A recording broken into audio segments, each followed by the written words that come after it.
Mitch McConnell and the rest of the Senate establishment Republicans of trying to drive him out of office. Is he correct?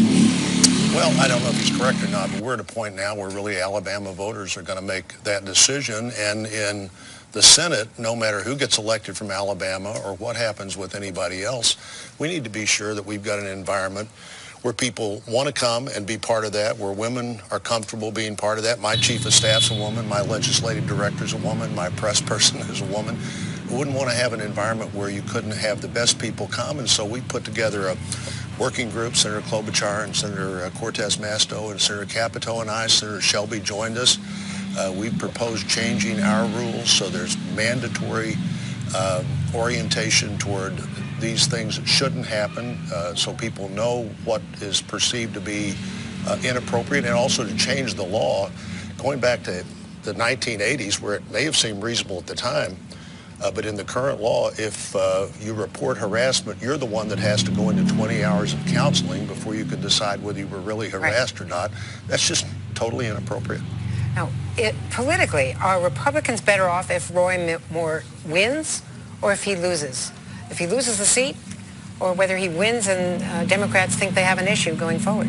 Well, you know, I said that I thought the story, the women's story was more credible than his response, that Alabama voters deserved a better choice. But they're going to have to make that decision. They know Roy Moore a whole lot better than I do. I've met him once. They've watched him in a pretty controversial career for 20 years, and we'll just have to see what they do. You say that the women's stories were credible. What about the women, more than a dozen, who came out during the 2016 campaign against President Trump? Were they credible? Well, whatever they had to say, people heard that, and they elected President Trump, the President of the United States. So at some point, I think you have to let the voters have a say here. Now, with Al Franken, Republicans are seizing on that. The president has been silent on Roy Moore since he came back from his trip in Asia, yet he seized on Al Franken's misconduct, acknowledged misconduct. Franken immediately apologized and welcomes an ethics investigation, not to excuse what he did. But the fact that the president is so quick to jump on Al Franken, but is still silent on Roy Moore of his own party. Well, you know, I think Congressman Dingell just said, you're innocent until proven guilty unless you say you did it. And Al Franken, of course, has said, I did this. He said, I'm sorry for it, but he's also said he did it. And I think the president understands you can be accused of lots of things in politics, and we'll see what voters decide. I wanted to briefly ask you about your own colleague in Missouri, Claire McCaskill, has talked about the fact that she was a victim of sexual harassment when she was an intern. Your own women colleagues have experienced this as well. Well, absolutely. It's totally unacceptable. And, you know, back to what I said to start with, in the Congress of the United States, you want to have an environment where people are comfortable wanting to work there, saying they work there, putting on their resume in future years they worked there without feeling like there was an environment that wasn't open and appropriate in both seeking opinions and seeking the kind of advice that the country and the Congress needs.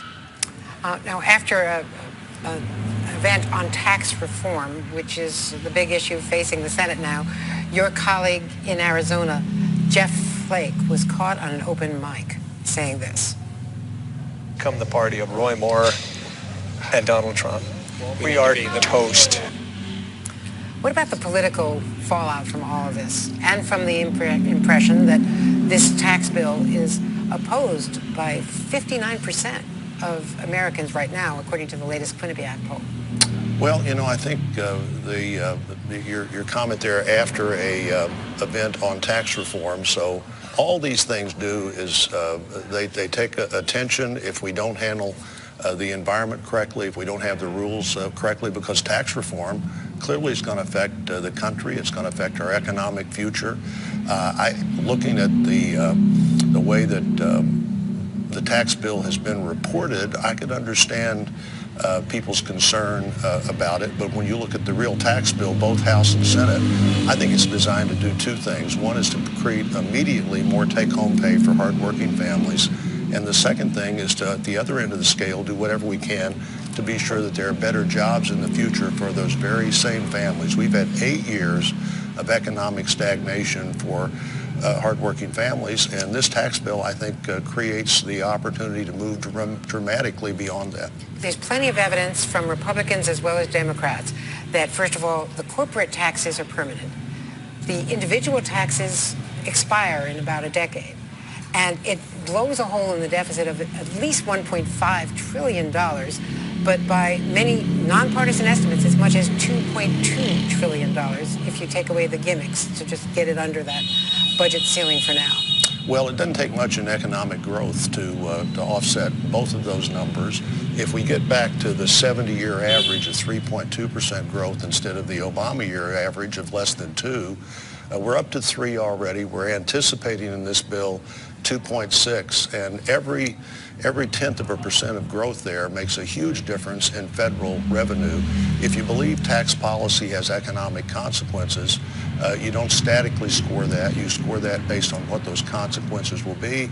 And I've talked to lots of economists about this who are usually pretty gloomy, who have been very optimistic that this bill does what we hope it would do in terms of making us more competitive all over the world. At a recent Wall Street Journal interview with Gary Cohn, of course, the top economic advisor in the White House, they polled the audience, the CEOs in that group, who among you would actually reinvest this tax cut into your company and raise wages, and only 5 people in this large group raised their hands.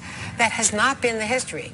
Corporations don't reinvest this kind of money. And when have any of these projections actually proved true? Oh, well, I think they do reinvest, and I think one of the things you do in this tax bill is you create an opportunity to bring maybe as much as $2 trillion back into our economy that's currently overseas because of our tax policy. You want to talk about a stimulus. We've never actually even imagined a stimulus that would be $2 trillion of other money coming back to the country. I've asked CEOs who have that money over there how much of it they'd bring back. Generally, the answer is all of it that we haven't invested there, and that's most of it. Is it going to pass the Senate? I think we'll pass the Senate. Thank you so much. And joining me now